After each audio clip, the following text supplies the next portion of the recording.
kami dari KKN UIN Sayyidul Purwokerto dari kelompok 66 izin mewawancari ibu-ibu terkait tentang desa Derik.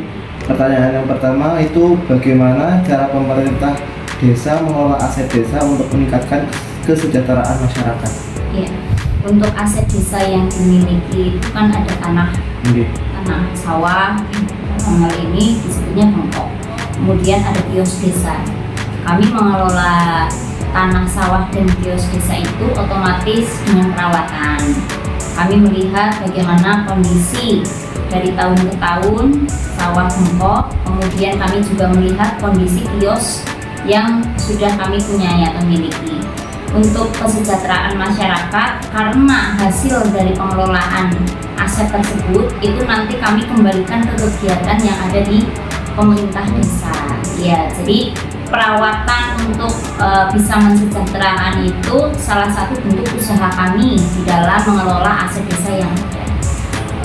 Terus untuk letak geografis di desa Derik itu apa saja, Bu? Geografis di desa Derik itu terdiri dari pegunungan dan juga dataran rendah. Kalau pegunungan sebagian besar 50% itu daerah pegunungan, 50% di daerah dataran. Karena kita wilayah terendah itu memang di bawah kaki gunung. Ya, jadi belakang kita itu sudah masuknya ke pegunungan, pemandangan pegunungan sebagian besar memang masuk ke wilayah Derik. Kemudian Derik itu diapit oleh dua desa, Desa Berkah dengan Desa Gemelem Wetan.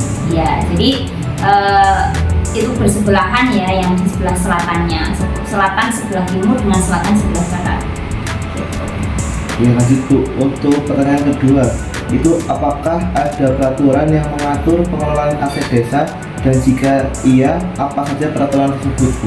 Ya, kalau kami aset desa itu dikelola oleh pemerintahan desa karena memang sudah menjadi tugas kewajibannya. Kami juga punya petugas pengelola aset desa tersendiri yang memang tugasnya untuk mengelola aset-aset yang ada, bukan hanya untuk aset yang kami sewakan atau kami persembahkan gitu untuk masyarakat umum untuk bisa digunakan, tetapi kan ada yang dari desa sendiri dan sebagainya. Itu ada, kami diatur dengan Perdes nomor 6 2021. Ya, untuk pertanyaan ketiga itu bagaimana strategi optimalisasi pengelolaan kekayaan aset desa dalam meningkatkan pendapatan asli desa, Bu? Ya, itu kembali seperti hampir sama ya dengan tadi pertanyaan pertama. Itu kami memang strateginya tetap karena aset desa itu perlu dikelola juga oleh masyarakat sehingga menghasilkan kekayaan untuk desa Derik ini. Kami strateginya selalu memberikan peluang kepada masyarakat dan menawarkan untuk bisa mengadakan lelang, ya baik lelang terbuka ataupun lelang tertutup, untuk bisa disewakan atau digunakan oleh masyarakat.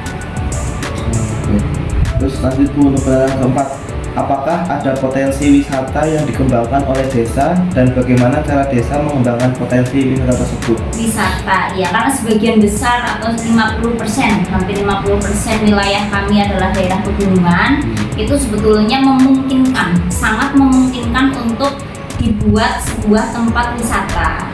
Nah, untuk kedepannya memang beberapa kali sudah kami koordinasikan dan komunikasikan dengan beberapa dinas terkait, dinas pariwisata, ada dinas kebudayaan dan sebagainya. Lingkungan hidup juga ya? Ya, lingkungan hidup dan sebagainya, itu memang ada potensi untuk pengelolaan tempat wisata. Cuma karena memang melihat dan menimbang wilayah yang masih belum dimungkinkan, sehingga memang butuh proses dan juga waktu yang harus dipersiapkan untuk mengelola tempat-tempat tersebut sebagai tempat wisata.